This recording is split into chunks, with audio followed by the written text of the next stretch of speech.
அனைவருக்கும் அன்பு வணக்கம். நண்பர்களே, ரொம்ப நாள் கழிச்சு இன்னைக்கு ஜியோ பாலிடிக்ஸ் பார்க்கலாம் அப்படின்னு. அதுக்கு முன்னாடி ஒரு சின்ன அறிவிப்பு. இது வீட்டில் சொன்னேன். ரொம்ப உழைச்சி உழைச்சி உடம்பு சோர்வடைந்து விட்டது. ஓய்வு எடுக்கிறதுக்கு எங்கேயாவது போகலான்னு பார்க்குறேன் அப்படின்னேன். அப்படியே ஒரு பார்வை பார்த்தாங்க. கல்யாணம் ஆன அத்தனை பேருக்கும் அந்த பார்வையோட அர்த்தம் என்னன்னு இந்நேரத்துக்கு புரிஞ்சிருக்கும். அப்படி என்ன நீ பெருசா வெட்டி முறிச்சிட்ட, வேலை செஞ்சு கிழிச்சிட்டேன்னு ஓய்வு தேவைப்படுது, இதுதான் அர்த்தம்.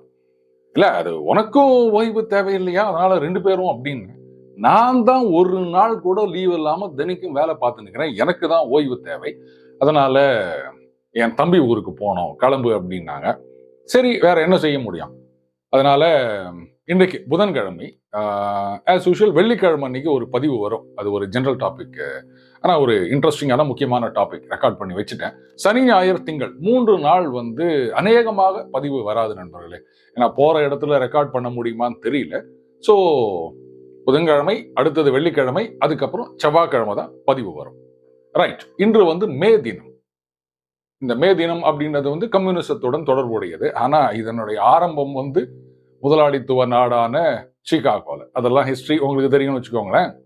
ஆனா அந்த மே டே அப்படின்னு சொல்றோம் இல்லையா, அது இன்னொரு இடத்துலையும் உபயோகப்படுத்துறாங்க. அதாவது ஆபத்து காலத்துல அந்த ஃபிளைட்ல பைலட்டோ இல்ல கப்பல்ல கேப்டனோ மேடே அப்படின்னு நம்ம நிறைய சினிமால பார்த்துருக்கோம். ஆக்சுவலா அந்த மேடே வேற, இந்த மேடே வேறங்க. மேதே அப்படின்ற பிரெஞ்சு வார்த்தையை தான் இன்னைக்கு நம்ம எல்லாம் மேடேன்னு சொல்லிட்டு இருக்கோம். ஆனா அந்த கம்யூனிசம் அதனிடமிருந்தும் மக்களை காப்பாற்ற வேண்டிய கட்டாயம் இன்று இருக்கின்றது. ரைட். ரஷ்யா உக்ரைன் யுத்தம் ஆரம்பிச்சு கிட்டத்தட்ட 2 வருஷம் முடிஞ்சு போச்சுங்க. ஆரம்பத்துல எல்லாம் இதை பத்தி பெருசா பேசியிருந்தாங்க. உலக தலைவர்கள்லாம் ஒருத்தருக்கு ஒருத்தர் கலந்து ஆலோசனை பண்ணாங்க. இந்தியாவுக்கு நிறைய தலைவர்கள் மோடி அவர்களோட பேசிட்டு போனாங்க. ஆனா இப்ப யாருமே அதை பத்தி கவலைப்படுறதா தெரியல. பட் வேற ஒரு ஆங்கிள் நாமெல்லாம் கவலைப்பட வேண்டிய சூழல் வந்திருக்கின்றது. அமெரிக்கால கிட்டத்தட்ட $95 பில்லியன் ஆயுத உதவிகள் 3 நாடுகளுக்கு சாங்ஷன் பண்ணியிருக்காங்க.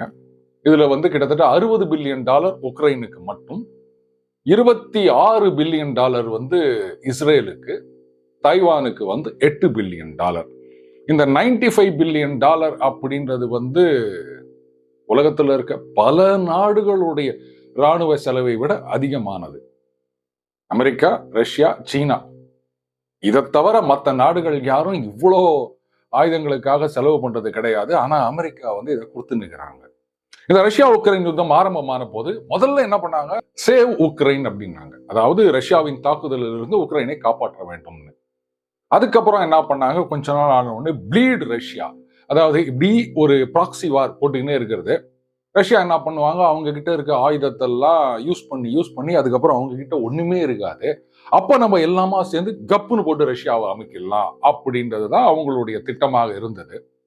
ஆனா இவங்க எதிர்பார்க்கல, ரஷ்யாவுடைய அந்த ஆர்ம்ஸ் ப்ரொடக்ஷன் அப்படின்றது நீங்க என்னதான் தடைகள் விதித்தாலும் அது பாட்டுக்கு தங்கு தடை இல்லாமல் நடந்து கொண்டிருக்கும் அப்படின்றத அமெரிக்க, ஐரோப்பிய நாடுகள் எதிர்பார்க்கவில்லை. ரஷ்யன் வார் மெஷின் அப்படின்றது அது பாட்டுக்கு ப்ரொடக்ஷனை கண்டினியூ பண்ணிட்டே இருக்குதுங்க. இவங்களால சமாளிக்க முடியல. ஆன் த அதர் ஹேண்ட் இந்த ஐரோப்பிய நாடுகள் இவங்களுடைய ஆர்ம்ஸ் ப்ரொடக்ஷன் தான் உக்ரைனுடைய தேவைகளை சமாளிக்க முடியவில்லை.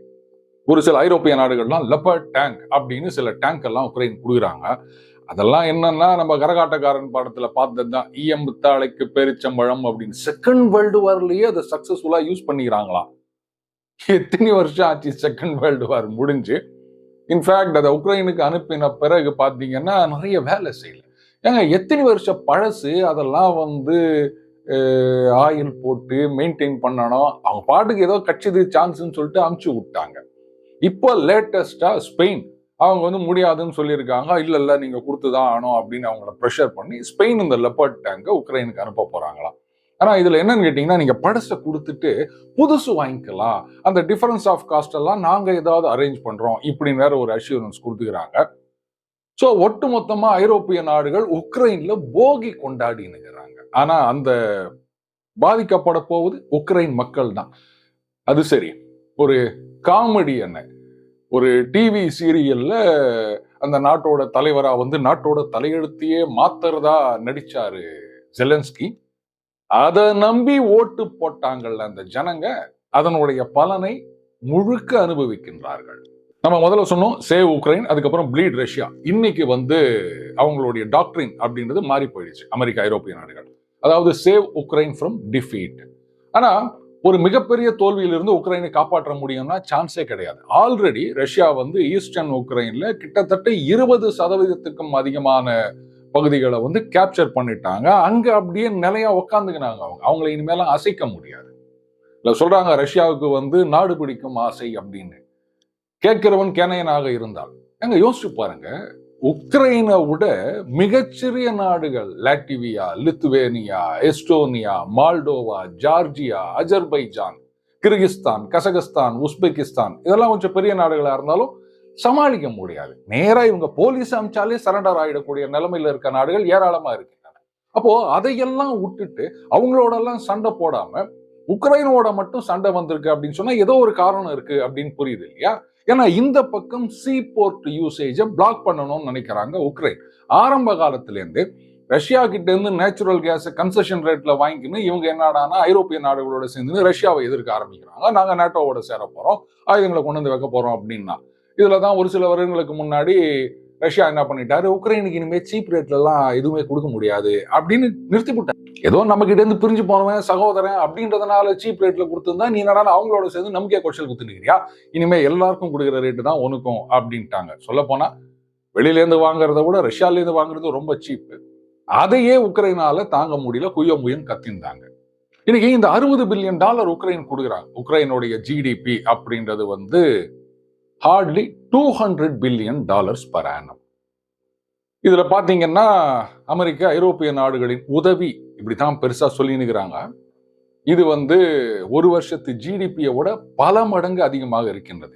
என்ன சார், அவங்க ஹெல்ப் பண்றாங்க, காசு கொடுக்குறாங்க, ஆயுதம் கொடுக்குறாங்க, இதுல என்ன இருக்குது அப்படின்னா, ஐம் சாரி, இது உதவி இல்லைங்க, கடன். கரெக்ட். இவங்க வந்து உக்ரைனுக்கு அசிஸ்டன்ஸ் அப்படின்னு பேர்ல கொடுக்கிற பணம் எல்லாமே கடன் தான். அதுவும் அந்த கடன் கூட பாத்தீங்கன்னா ஒட்டுக்கா உக்ரைன் பக்கம் வரமாட்டுது.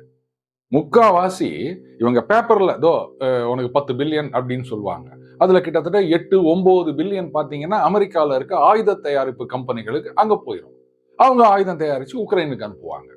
ஸோ அமெரிக்கால அந்த மிலிட்ரி இண்டஸ்ட்ரியல் காம்ப்ளெக்ஸ் அவங்க வந்து நல்ல லாபம் சம்பாதிக்கணும் அப்படின்றதுக்காக உக்ரைன் மக்களை பலியாடுகளாக்கி கொண்டிருக்கின்றார்கள்.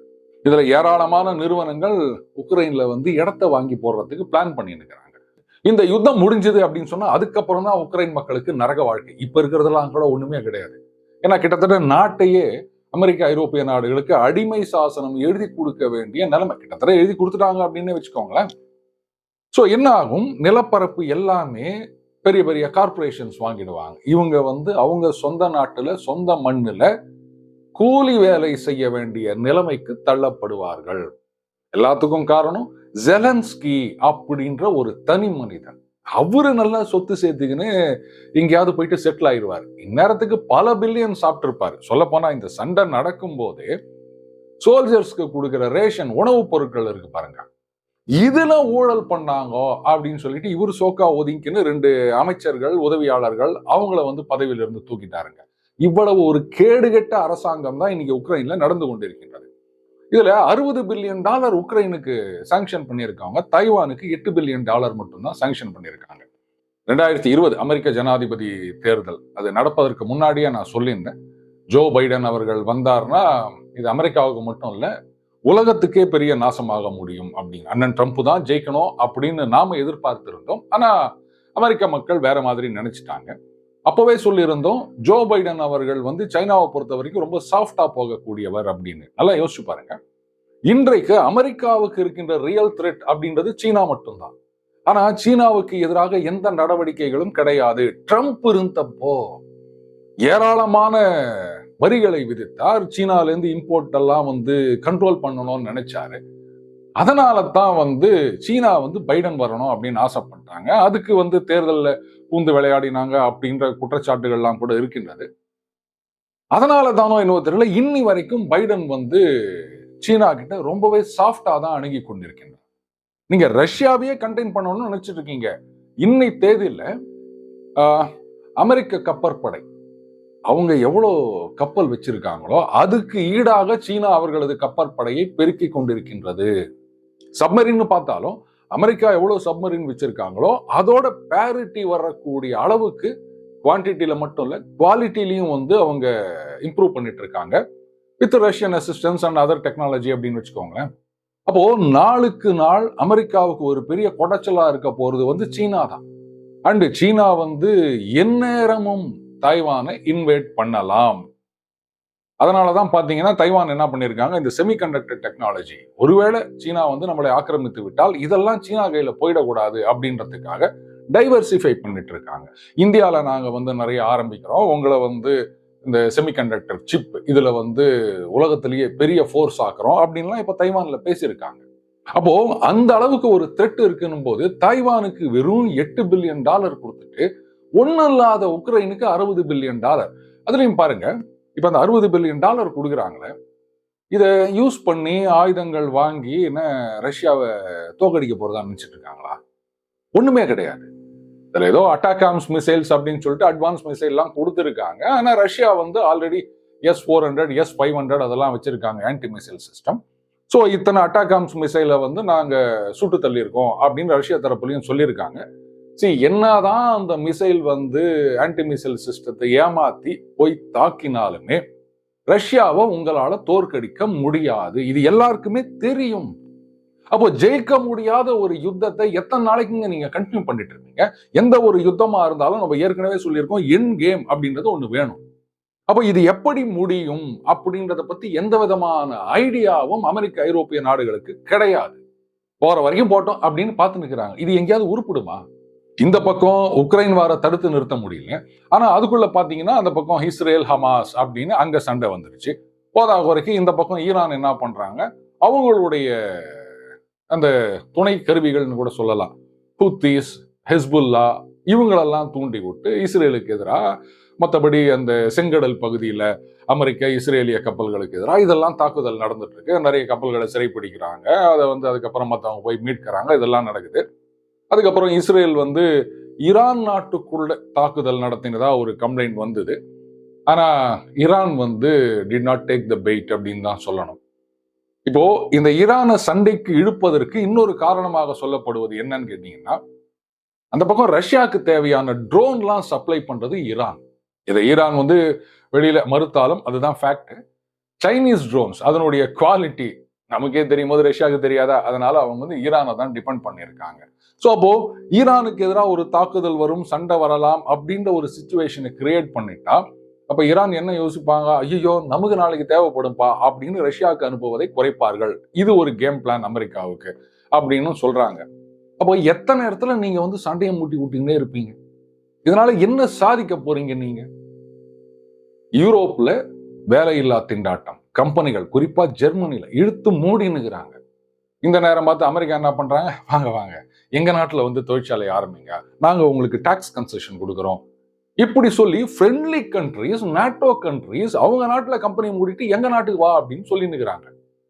அடுத்தது எனர்ஜி பிரைசஸ், கேஸ் எல்லாம் வந்து ரஷ்யா கிட்ட இருந்து அந்த பைப் லைன்ல வந்திருந்த போது ரொம்ப சீப்பா இருந்தது.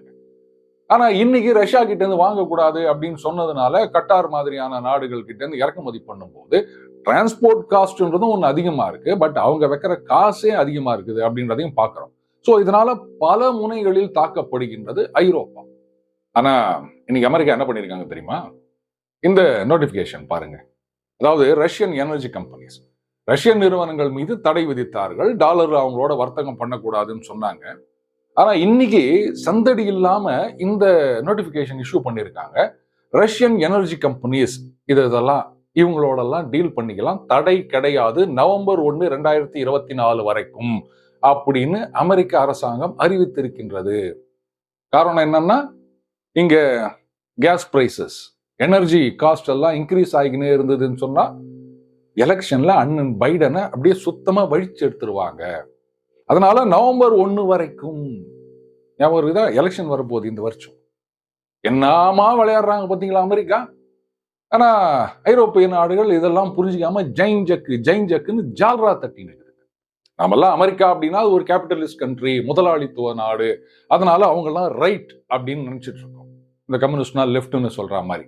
பட் உண்மையில அமெரிக்காவை நடத்தி செல்வது யார் அப்படின்னு கேட்டீங்கன்னா டீப் ஸ்டேட். அவங்க தான் வந்து லெஃப்ட் லிபரல் அப்படின்னு சொல்லுவாங்க. How can left be liberal அப்படின்றது எனக்கு தெரியவே இல்லைங்க. அந்த இடதுசாரி சித்தாந்தத்துல லிபரலிசம் அப்படின்றதுக்கு இடமே கிடையாது. இது ஒரு ஆக்சிமோரான். இருந்தாலும் லெஃப்ட் லிபரல் தான் இவங்க சொல்லிட்டு இருக்காங்க. அதுதான் நான் முதல்லயே சொன்ன மேதே ஆபத்து அப்படின்னு.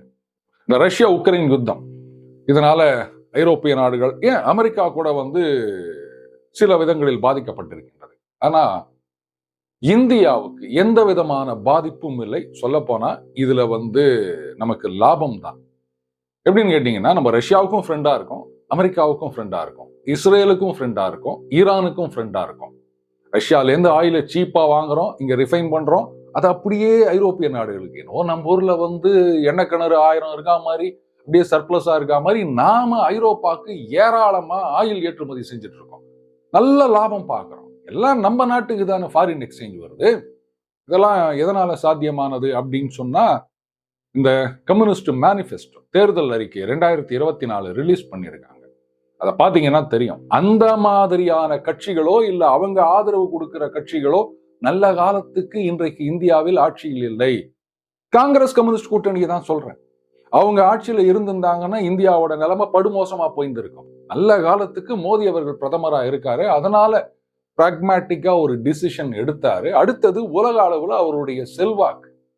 அதனால யாராலும் நம்மள வந்து எதிர்த்து பேச முடியாம போயிடுச்சு. நீங்க அந்த கம்யூனிஸ்ட் மேனிஃபெஸ்டோ எடுத்து பாத்தீங்கன்னா தெரியும். டிகோ கார்சியா இங்க வந்து அமெரிக்கன் பேஸ் இருக்கு, அங்க வந்து அணு ஆயுதங்கள்லாம் வச்சிருக்காங்க. அதை வந்து அங்கேருந்து அமெரிக்காவை தூக்கி அடிப்போம். எப்படி? இங்க 2 சீட்டுக்கும் 3 சீட்டுக்கும் திண்டாடிட்டு இருக்க கம்யூனிஸ்ட் கட்சி அவங்க தேர்தல் அறிக்கையில சொல்றாங்க அமெரிக்கா அவங்களுடைய பேஸ், அதுல இருந்து அவங்கள வந்து துரத்தி அடிப்பாங்களாம். அடுத்தது இஸ்ரேலோட எந்த விதமான ராணுவ தொடர்பும் இருக்கக்கூடாது. கம்யூனிஸ்ட் கட்சியோட தேர்தல் அறிக்கையில் இருக்குது. நம்ம யார் யாரெல்லாம் ஹெல்ப் பண்றாங்களோ அவங்களெல்லாம் அடிச்சு துரத்தி பண்ணணும். அப்புறம் யாரோட ஃப்ரெண்ட்லியா இருக்கணும் அப்படின்னா அதுவும் இவங்களே சொல்றாங்க. சீனாவுடன் அவங்களோட பேச்சுவார்த்தை நடத்தி ஓவரால் கோஆபரேஷன். அதுக்கப்புறம் பாகிஸ்தான் அவங்களோட பேச்சுவார்த்தை நடத்தி பீப்புள் டு பீப்புள் கான்ட்ராக்டா. எப்படி? நாம இங்கேருந்து வந்து மணிசங்கர் ஐயர் மாதிரியான ஆட்களை எல்லாம் அனுப்புவோம், அவங்க வந்து அங்கேருந்து அஜ்மல் கசாப் மாதிரியான ஆட்களை எல்லாம் அனுப்புவாங்க. இதுதான் வந்து பீப்புள் டு பீப்புள் எக்ஸ்சேஞ்சா? இப்ப புரியுதுங்களா? இந்த கம்யூனிஸ்ட் காங்கிரஸ் கூட்டணி ஆட்சியில் இருந்ததுன்னா நாடு நாசமா போயிருக்கும் அப்படின்றத ஆதாரத்துடன் தான் சொல்றேன். மவுத்து புளித்ததோ மேங்கோ புளித்ததோன்னு நான் பேசல. இடதுசாரி சித்தாந்தம் அப்படின்றது இந்தியாவில் மட்டும் இல்ல, உலகம் முழுக்க மக்களை நாசப்படுத்தி கொண்டிருக்கின்றது, கொடுமைப்படுத்தி கொண்டிருக்கின்றது. ஒரே ஒரு நாடு கம்யூனிஸ்ட் நாடு பணக்கார நாடா இருக்குது அப்படின்னு எனக்கு உதாரணம் சொல்லுங்க. இன்னைக்கு சீனாலாம் சொல்லாதீங்க. சீனால இருக்கிறது கம்யூனிசம் அப்படின்னா கார்ல் மார்க்ஸ் அங்கேருந்து எழுந்து வந்து உங்க காதை திருகிட்டு போவாரு. சோ அந்த இடதுசாரி சித்தாந்தங்களிடமிருந்து மக்களை காப்பாற்ற வேண்டும் அப்படின்றதுக்காக மேடே மேடே காப்பாத்துன்னு குரல் கொடுக்க வேண்டிய நேரம் இது. மீண்டும் அடுத்த பதில் சந்திப்போம். வணக்கம்.